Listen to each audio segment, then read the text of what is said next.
page at Dr. Zabby's Talk Show.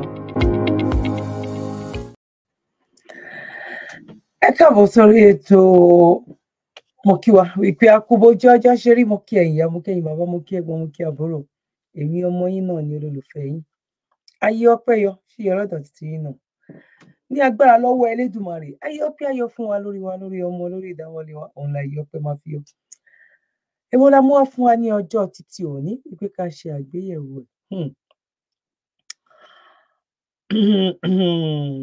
kọ́lọ́run kó ṣe dáadáa fún wa.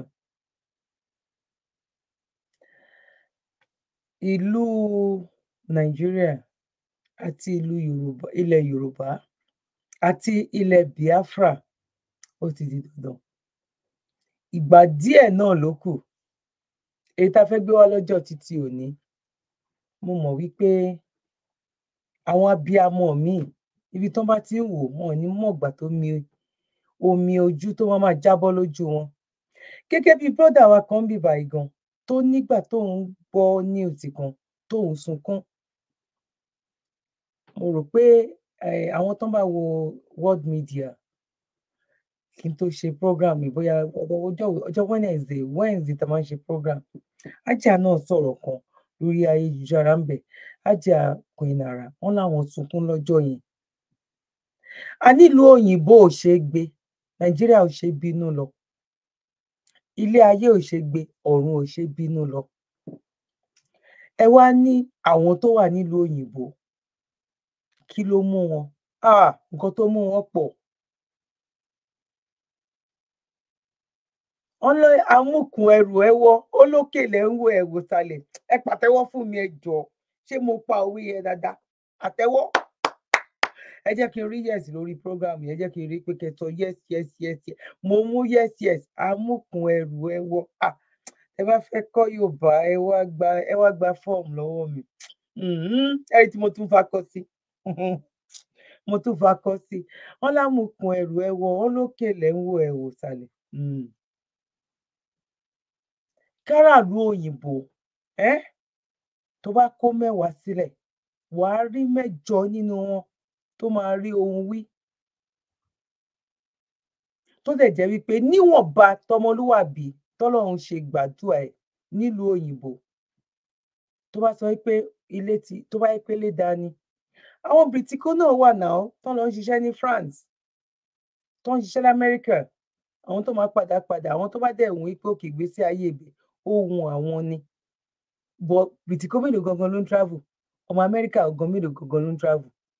Because ìlú ẹ̀ wà òkè. Ẹ wò ẹ má jẹ́ kí n fi ọ̀rọ̀ lẹ̀ sọ̀rọ̀. Ẹ má jẹ́ n fọ̀rọ̀ lẹ̀ sọ̀rọ̀. Mo mọ̀ wípé a máa dáwọ́ jọ.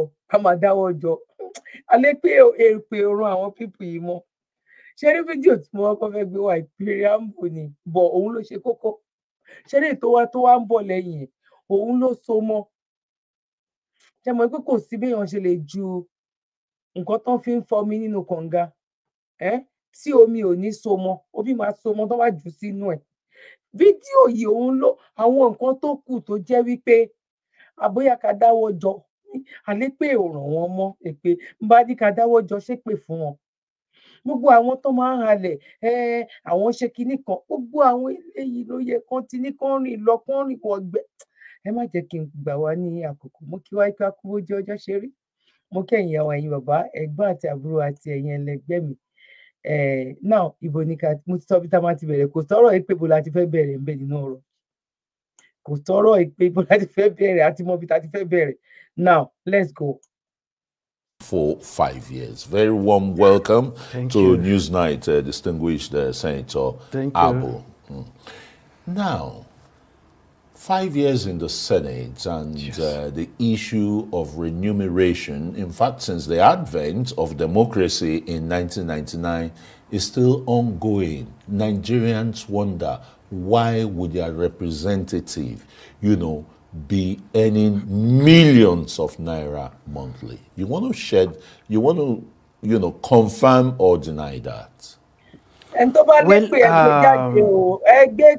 Like you have seen the breakdown of what lawmakers and cumulatively. Cumulatively means your vehicle allowance, which was put bit by bit into your remuneration for the whole 4 years. It is added there. They don't pay you at once. They have put it there. Your accommodation, because the houses that was built. But we are aware that lawmakers from 1999, you are given official cars almost for free. It's only, even when the lawmakers don't return, that, you know, they auction such cars to them. So why the car allowance again, when you've already gotten 160 million naira worth of Jeep? Well, you could have allowed me to first of all land before you load the second bullet. Because it's okay, it's like your cannon is already loading.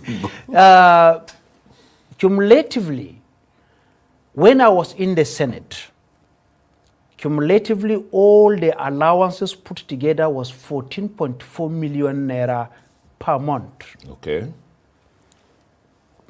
My salary was 1.something million naira.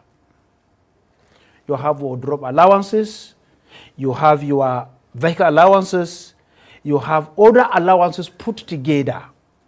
It was 14.4 million naira. Okay, these are the allowances, and your salary was 1 million. Let's just say 1 million. Well, yes. So each senator, yes, during your time then, yes, would go home with 15.4 no, million. 14.4 million. No, plus your 1 million. No, including salary. That okay, is including. Making it to be 14. Okay, that's yes, fine. 14.4 million. Yes. Today, the yes, case is. Eleyi yàtọ̀ sínú nǹkan tá à ń kà nínú pépà o. Ẹnu la ti ń gbọ́ báyìí, direct la ti ń gbọ́. Oh my God. Àwọn tó yẹ kó jẹ́ wípé cup ló yẹ kán máa ṣe. Cup ló yẹ kán máa tà. Àwọn tó yẹ kán máa ta àpò ṣe. Wọ́n dàbí pé bus corner làwọn máa ń pè bẹ́ẹ̀. Ní Nàìjíríà ń gbà náà lọ mímọ̀ bóyá yín pé àpò ṣe bóyá òun dẹ̀ náà ń pè bẹ́ẹ̀ bus corner kò yẹ̀ wò.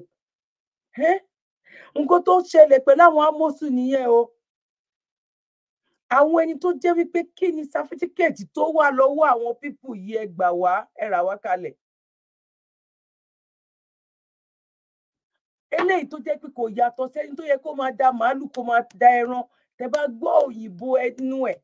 Òun ló ń sọ ní House of Assembly kí ló sọ pé àwọn níná. Oh my God. God deal, is different. Yes, it's about how much? It is about 29 million now. 29 million. Yes, in this austere Nigeria. I will come to that. Okay, now, go on. Now, 29 million looks big on paper. Just on paper. Just on paper. Yeah. I am saying this as a very honest man. Yes. I am not trying to support National Assembly, no, an institution so vilified, and I have been a member of that vilified institution for 5 years. Yeah. I am not siding with them, but I will bear the facts on the table. Openly, very quickly, but you are happy with the humongous money, right? It is not humongous. Just on paper. It is just on paper. Okay. When I was in the Senate, my monthly salaries and allowances put together was about 14.4 million naira. Yes. And at the end of the month, the company I founded, which I was the managing director and the chief executive officer, when I won election, I had to leave the company to go into governance. Had to start subsidizing my own life, because the money that was coming or allocated to my office was 14 million, which was nothing, absolutely nothing, considering the demands, the want, the challenges faced by my own constituents on a daily basis. Now, let me put it this way. What are they demanding? Somebody will come and tell you today his wife is sick. He is sick. His children cannot pay school fees. He's in the hospital. I have a case that on that one person alone, I took the hospital. I spent 14 million naira on one person. Wow. And every month, from all over Adamawa State, in fact, at a point, from all over the country, my office is besieged with people looking for help. At a point, I don't like calling people's numbers. I don't like visiting people. Isn't it? You definitely will go on. Yes. But at a point, I had to start calling some state governors to help me with cases that is being brought from their state into my office. Now I have 14 million naira a month. And I am paying a lot of people's scholarship in my office. I am subsidizing people's life in my office.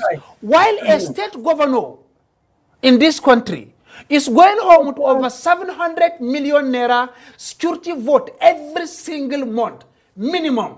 Some go home with 1 billion naira. The state governors, they put it in their pocket, right? No, I didn't say put in their pocket. Yeah. You said they go home. Yeah, of course, they go home with it to do other security issues. I can't say they put it in their pocket. That would be very, very, very bad. Look, the political elite, let's put it pronto, the political elite have taken governance and development far away from the people.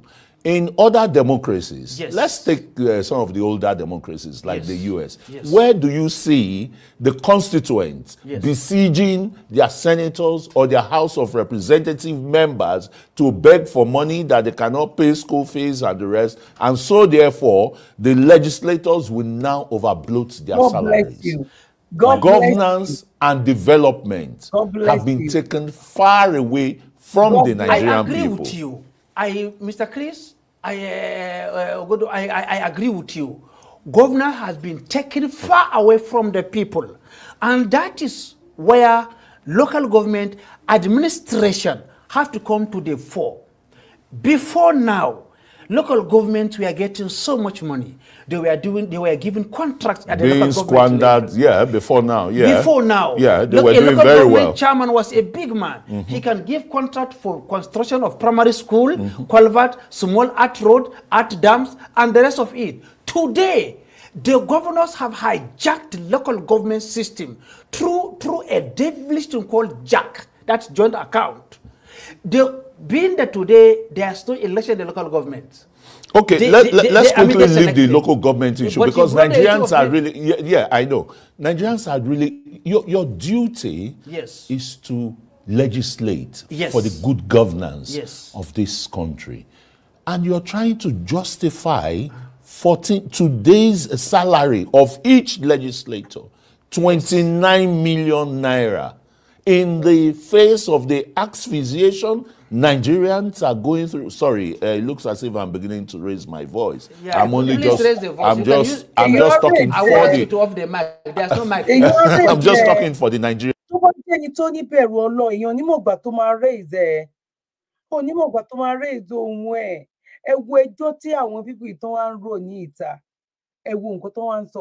Now, ìgbà tó jẹ́ wípé kò tiẹ̀ nídìí ẹjọ́ wo ni mo fẹ́ rò nǹkan tí mo fẹ́ béèrè náà ló ti béèrè lọ́wọ́ ẹ̀ yẹn ṣé lamẹ́ríkà ṣé ní London ní Germany ṣán lọ ń bá àwọn senate nínú ọ́fíìsì wọn wípé ìyàwó àwọn fẹ́ rọbí lọ́wọ́ ó ń wó oògùn ẹ̀jẹ̀ ṣán lọ ń bá wọn wípé òkè o ẹ̀yin senate o a fẹ́ ra ìwé ní school o ẹ wá fún wa.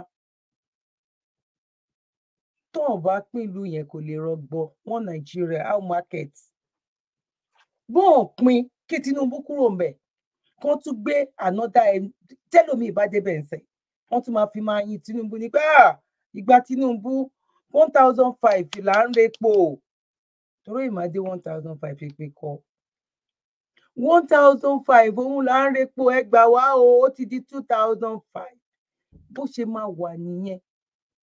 A ní ìbẹ̀rẹ̀ protest kí ló bí àárín méjì ẹ̀ àtìgbẹ̀yìn ẹ̀ ọmọ wo ló bí gangan. Àwọn governors tán hijack gbogbo ẹ̀ tó jẹ́ wípé Tinubu náà ṣàsọ bàbá Búpù náà sọ nígbà yẹn náà nà ó ní kẹ́ béèrè lọ́wọ́ àwọn baálé àwọn governors yìí the same thing náà dé la ṣe wà lọ́wọ́lọ́wọ́ yìí ṣe bóun ló ṣẹlẹ̀ pẹ̀lú gbogbo nǹkan tá mọ́tò ṣe tàbí wo lórúkọ wọn ń jẹ́ mẹ́ àwọn bàbá wa lábẹ́òkúta àwọn bàbá wa Òwu at the end of the day ó lóun ṣe mistake láti sign yes because kò ń ṣe ẹni tó ní gbogbo àwọn people yẹn 80% wọn ò ní qualification yìí pé wọ́n lè wà ó yẹ kán wà ní post tán wà yìí owó lọ fi rà ẹ wo orú eléyìí tó ń sọ̀rọ̀ ẹ wo ẹni tó ń ṣe interview fún yìí ẹ tí ì rí nǹkan kan o ẹ tí ì rí nǹkan kan 40 million wọ́n tún increase ẹ máa gbóye.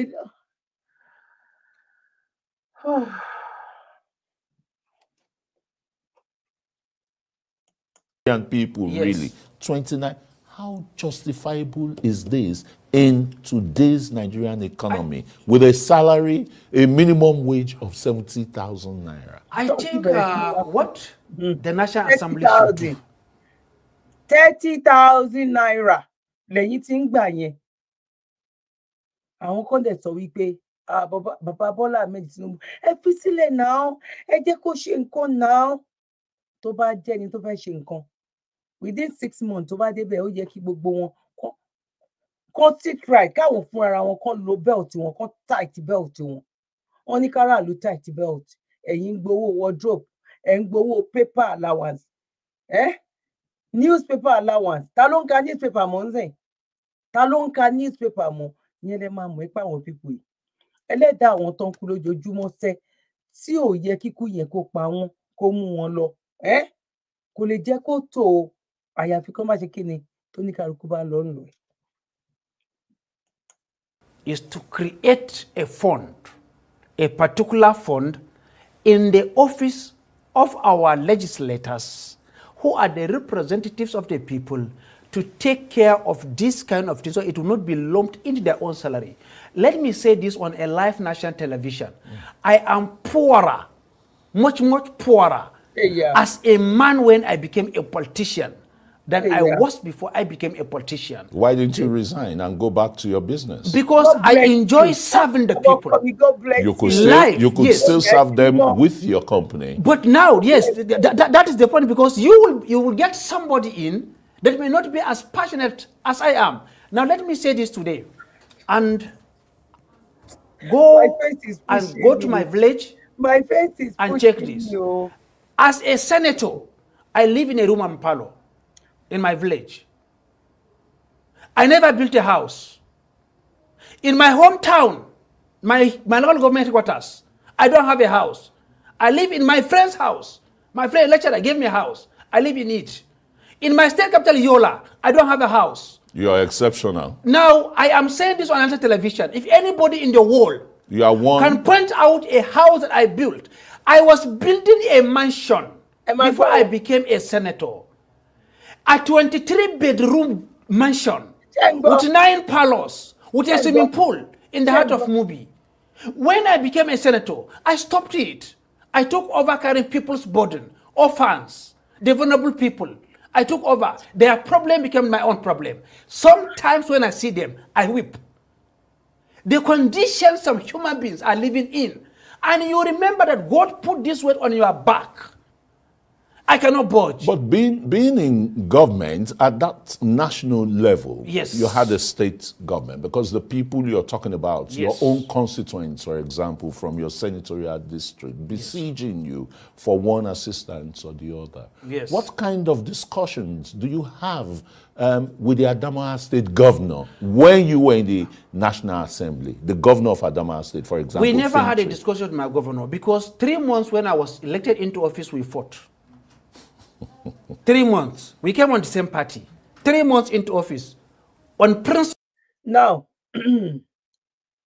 ká lè mú àwọn nǹkan mi wá, ẹ jẹ́ ká kọ́kọ́ lọ gbé ẹ̀rí kan wá tó fi jẹ́ pé àwọn people yìí àti senate àti governor gbogbo wọn pátápátá tó fi jẹ́ wípé ẹni èpè ni wọ́n. Ẹni èpè.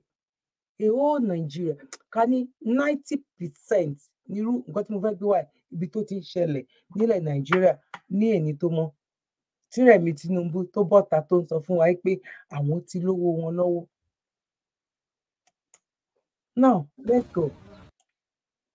Boys and girls, it is a public school, government school. The condition of the school, nothing at all.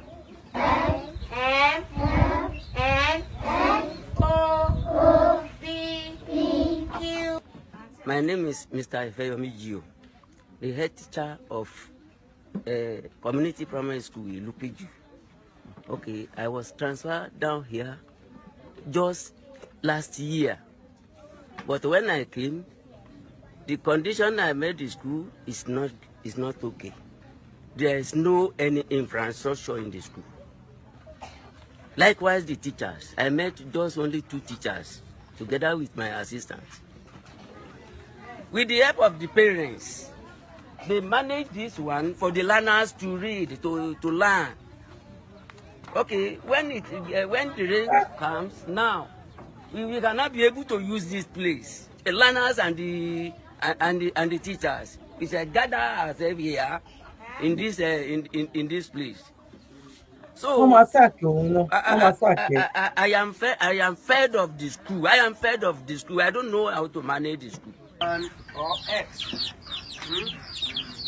See the poles. You know the tent is about to fall. See everything. Even okay. See this one. You know it's about to fall down. See, the school was approved 2015. The government managed to pay our salary. This PTA, they organized for the PTA teachers sitting down teaching in that place. Since I got there, I don't know. I cannot see the help of government in this school. I cannot see it. This is the kind of shortboard we are using. We managed to do the local made benches for the pupils to sit down.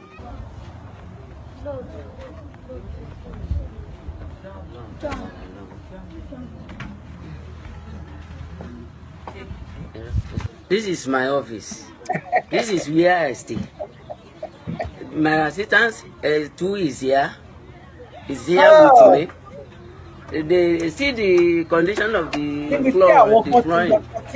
Okay, see everything there. The puppies. It's very, very hot. When the sun, everywhere will be hotting during the afternoon session. So I want the government to help me to provide me that building. Likewise, the teachers, we are having 360. Ẹ máa rí ẹni week tá wà yìí ní result àwọn ọmọ UK àwọn tó ń ṣe exam ló ń jáde tínú àwọn kan ń dùn wípé àwọn pass English òyìnbó nìyẹn o èdè wọn nìyẹn o ẹ wò èdè elédè tá à ń sọ àpàṣẹ àfẹ́rẹ́ àkúrò lójú kan náà tá bá tún fẹ́ kúrò lórílẹ̀-èdè wa wọ́n máa ní ká lọ ṣe exam ni ẹ wò èdè elédè tá à ń sọ ìyẹn ló fà á tó fi jẹ́ wípé tá a bá kúrò ní orílẹ̀-èdè tó ń pè ní location 419 yẹn oníkálukú wa lè fi Yorùbá máa ṣe wọ́n ti fi Yorùbá ń kọ́ wọn ní science nsìn ẹ lọ wo Yorùbá science lórí YouTube or Facebook now just one person Yorùbá science ṣé ṣinkó òfèdè ẹ̀kọ́ gbogbo subject ni ṣé France ò fi èdè ẹ̀kọ́ gbogbo subject ni ṣé àwọn Faransé àwọn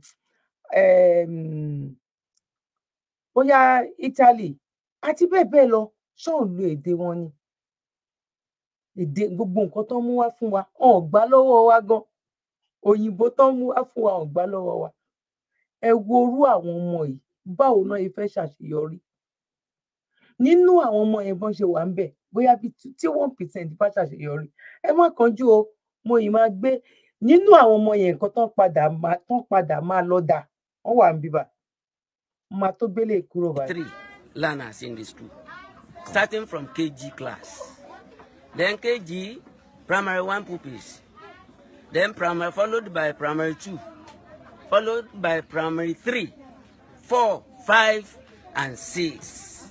We are all together here in this tent. I am the head teacher. My assistant is there, together with only 2 teachers in the school, from KG to primary 6. The PTA, they managed to build the incomplete office for us. It's yet to be completed. We've gone several times to LGA, Ayetoro, to request for the building.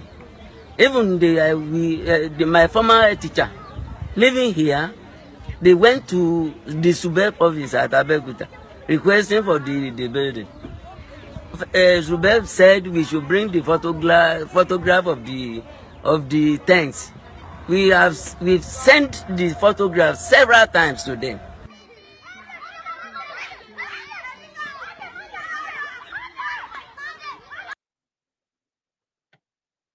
Níbi tó jẹ́ wípé owó yẹn àwọn kan náà máa gbẹ́sẹ̀ lé lórí pẹ̀lú àwọn ọmọ ọlọ́mọ. Ẹ wo ilé ayé. Now, ẹ má jẹ́ ká lọ jìnnà.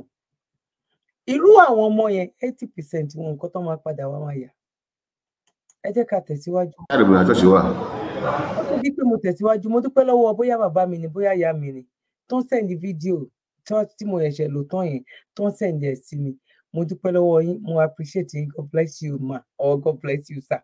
Mi ò mọ ẹni tó rí lè send ẹ̀, but mo ṣàmọ̀ pé lára àwọn tó máa ń ju small video táwọn náà fẹ́ jẹ́ ká sọ̀rọ̀ lé lórí, because ẹlòmíì lè ti rí, ẹlòmíì lè má ti rí. Irú eléyìí tèmi ò tí rí, ọ̀pọ̀lọpọ̀ èèyàn dẹ̀ lè ti rí, kò yé yín sìn. Nǹkan tó fà á nìyẹn tó máa fi jẹ́ wípé àgbájọwọ́ la fi ń sọ̀yà, ọwọ́ kan gbẹ́rù dórí, kò yé yín sìn. Kọ́lọ́run kó ṣe dáadáa fún wa. Mo mọ̀ ọ́ lóore o, God bless you. Ẹ jẹ́ ká gbọ́ nǹkan tó ṣẹlẹ̀ sí ọmọ 20 years yìí. Lára àwọn tó jẹ́ wípé tán bá tọ́ nínú school yẹn, tán bá ṣe tán ọ̀ tán bá kúrò láàbọ̀, nǹkan tán máa yà 80% wọn òun lélẹ̀. Now, ẹ máa bá mi ká lọ. Ṣé ti bá mi fi comment yín sílẹ̀? Ẹ̀bẹ̀ ṣe ń kí mi kí mo pé ètò bẹ́ẹ̀ náà lèmi náà kí n pé àkóbójú ọjọ́ ṣe rí. Ṣé ti bá mi like ẹ̀? Ẹ̀yin tó bá jẹ́ nígbà púpọ̀ ẹ má gbàgbé láti subscribe. God bless you. After Iwo Road. Iṣẹ́ wo ló kọ́? Iṣẹ́ generator repair. Generator, o ṣe freedom. Mi ti ṣe freedom. Mo ti mọṣẹ́ yẹn dáadáa. Mo ti gbìyànjú. Now, ta ló mú ẹ wá sí Ọ̀ṣọ́kù? Dádì mi. Dádì ẹ ló lọ wá mú ẹ níbàdàn wá sí Ọ̀ṣọ́kù. Ọmọ ọdún mélòó ni ẹ? 20 years old. 20 years old ni ẹ? Bàbá ló wá mú ẹ. Mọ́mí ẹ ń kọ́? Wọ́n wà pẹ̀lú bàbá àbí? Wọ́n wà pẹ̀lú bàbá. Ẹjọ́ ń gbé ni? Àjọ ń gbé ni bẹ́ẹ̀. Bẹ́ẹ̀ àjọ ń gbé papọ̀. Ìwọ tọ́mọ ọdún mélòó báyìí? 20 years old. But dádì ń kọ́ bàbá? Ọmọ ọdún mélòó bàbá? 75. 75. Iṣẹ́ wo ni wọ́n ń ṣe? Iṣẹ́ àgbẹ̀. Iṣẹ́ àgbẹ̀. Iṣẹ́ àgbẹ̀ ni wọ́n ń ṣe. Ridwan àbí? Bẹ́ẹ̀ni. Now, ìṣẹ̀lẹ̀ tó ṣẹ̀ Ridwan tó fi pa dádì ẹ̀, bàbá 75 years, tí ó pa wọ́n, tí ó fá gbogbo nǹkan ọmọkùnrin wọn, tó yọ, tó fá láti lọ fi ṣe oògùn owó. Ta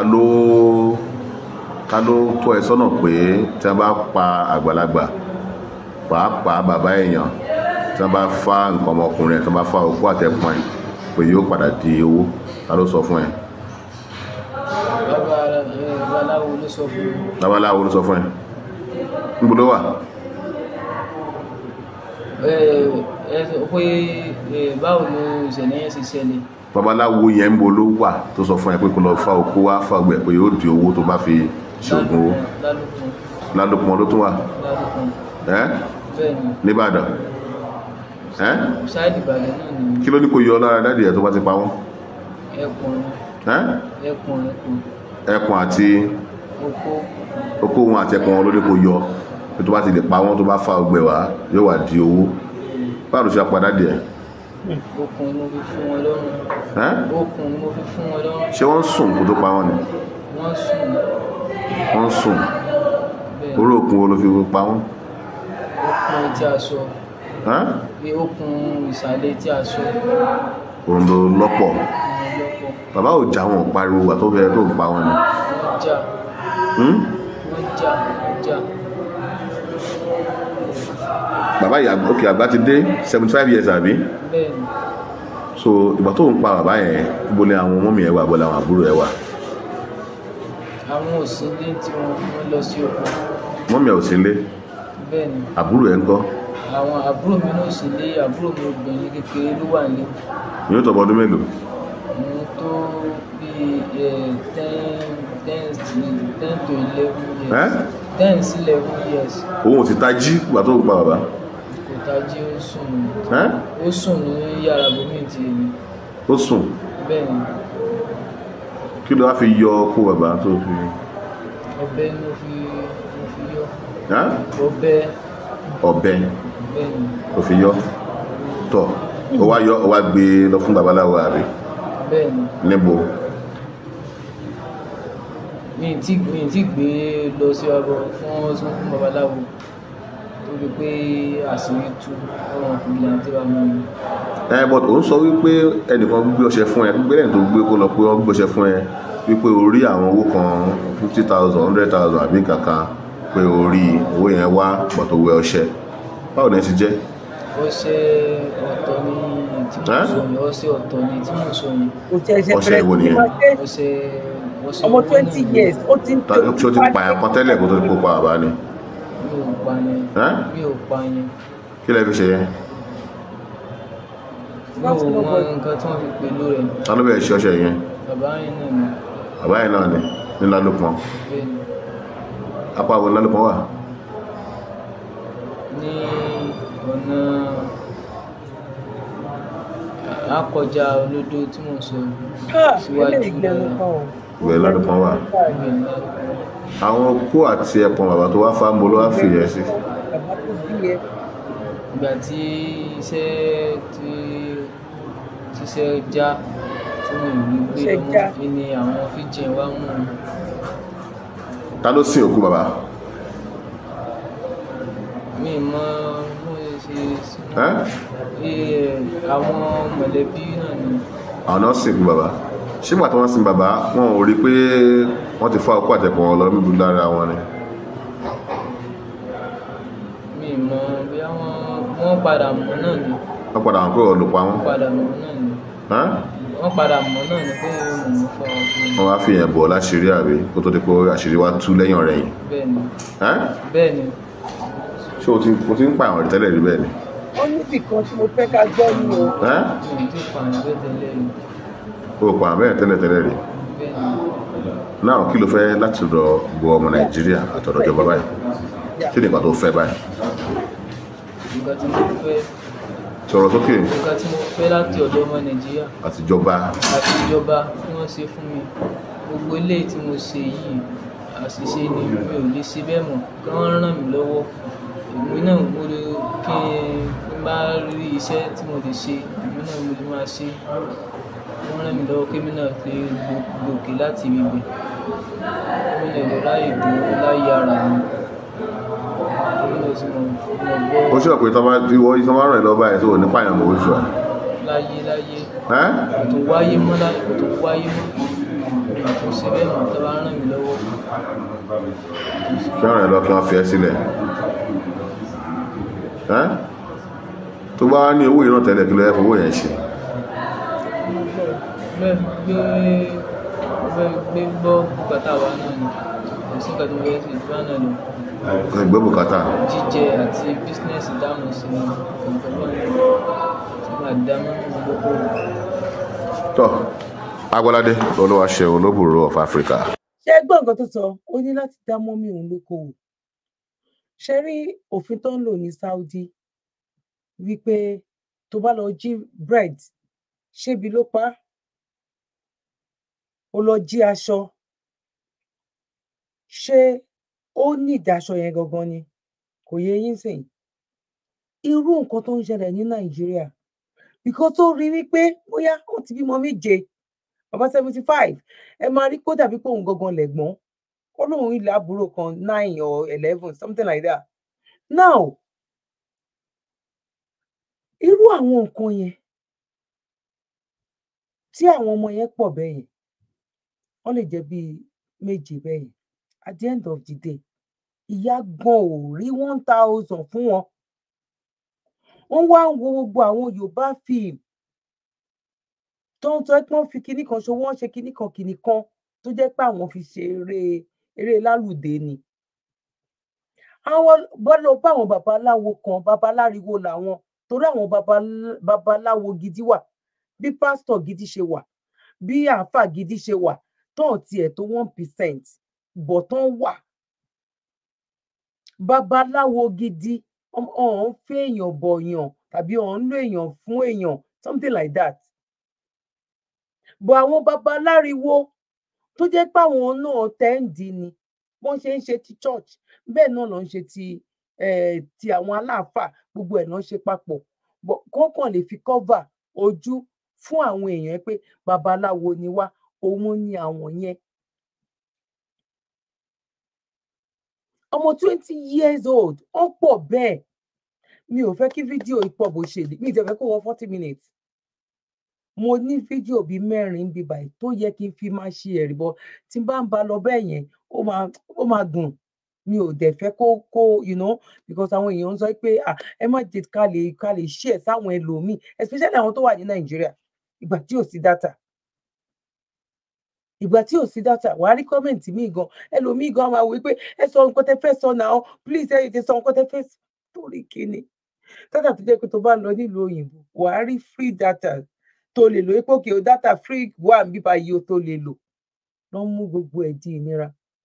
Ẹ wá gbọ́ àwọn tó wà ní House of Assembly níbi tó ti ń kọ́ ilé, how many beds ló wà níbẹ̀? 13 bedroom kan ni, 9 room and parlour, kìnìkan 14 million fún a month, 14 million for a month. I'm pretty sure wípé Senate UK yan gba àwọn Nàìjíríà ló tiẹ̀ gbowó jù náà. Ó ń sanwó ẹni tó fẹ́ lọ bímọ, ẹni tó fẹ́ lọ wáṣẹ́, ṣẹ́ṣẹ́ tán gbà ẹ̀ fún nìyẹn, owó tán san fún ẹ nìyẹn, ó wá léèyàn ní ẹ. Ẹ wo ìyà tán fi ń jẹ àwọn èèyàn.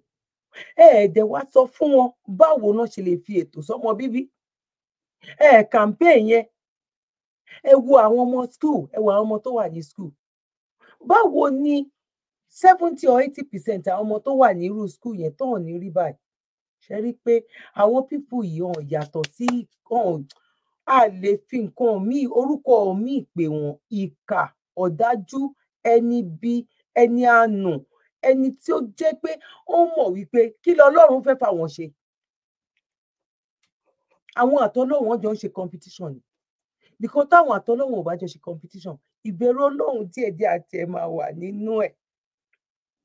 A nítorí ẹ̀ níṣẹ́ ò ní bẹ̀rù Ọlọ́run tó ń gbé wá fún wa sẹ́ẹ̀. Bọ̀ tó bá jẹ́ wípé ìgbà tí Elédùmarè títí wa tó sì ń pe Elédùmarè wa tó ń jẹ́, mo rí fídíò kan kò ń ṣe ní máa lò. Nǹkan tí àwa ń ṣe ní Áfíríkà, tá à ń ṣe nílẹ̀ Yorùbá, tó máa gbé nǹkan sórí títì, tó máa fi òkúta síbẹ̀, oye tó máa ta lélẹ̀, tí ò sẹ́ni tó máa jí, tó mọ̀ pé tó bá jí Ògún máa já ẹ wẹ́lẹ́wẹ́lẹ́ ni. Gbogbo èyí tó ń gbédé tán ní kán gbé yẹn sílẹ̀, ṣẹ́rí bílé ayé ṣe rí. Bẹ́yàn ọkàn jà o, fact là ń tọ o, òtítọ́ ọ̀rọ̀ ó lè korò létí àwọn ẹlòmíì. Báyìí ẹlòmíì máa mọ̀ pé ẹni yìí kò ń ṣe pé ó ń bẹ́sìn jà, bó ṣe ń dùn tó, bí ọ̀rọ̀ yẹn bó ṣe ń ṣẹlẹ̀, reality fact ni nǹkan tá à ń sọ yìí, òun ni nǹkan tá à ń sọ̀rọ̀ lé lórí, òun la ṣe ń làágùn lójoojúmọ́ táwọn kan jẹ́ ìrí bí ìgbà tó jẹ́ pé kí ni gan kí ni. Adúpẹ́ lọ́dọ̀ Ọlọ́run, ibi báyìí ni máa dá ètò yìí dúró sí lọ́jọ́ títí òní. Ó máa continue àwọn fídíò tó kù yẹn lẹ́yìn eléyìí lágbára lọ́wọ́ Ọlọ́run. Ojú òní ti wá, ẹ̀yin ni máa bá, èmi náà lẹ máa rí, mi ò ní ṣì wí, ẹ̀ ní ṣì mí gbọ́ lágbára lọ́wọ́ Elédùmarè. Ojú òní ti wá, happy Ìṣẹ̀ṣe Day lágbára lọ́wọ́ Ọlọ́run. Aṣọ ọdúnmọ́dún, aṣọ ròmórò, ìwádìí yẹn sọ nìyẹn. Ọlọ́run ò ní fẹ́ lè ṣàṣemọ̀ fún gbogbo wa ní agbára ní ọwọ́ Elédùmarè. Ojú òní ti wá, ọ̀rọ̀ wa dayọ̀. Ẹ bá wa pín ètò yìí, ẹ bá fi comment sílẹ̀, ẹ má gbàgbé láti tẹ like, ẹ má gbàgbé láti bá mi tẹ like lágbára lọ́wọ́ Ọlọ́run. Ẹ máa fojú sọ́nà sí ìtẹ̀síwájú eléyìí. Bó ṣe jẹ́ nìyẹn. God bless you. Bye for now. One love. You're welcome. Kindly subscribe to YouTube channel and follow on Facebook page at Dr. Zabby's Talk Show.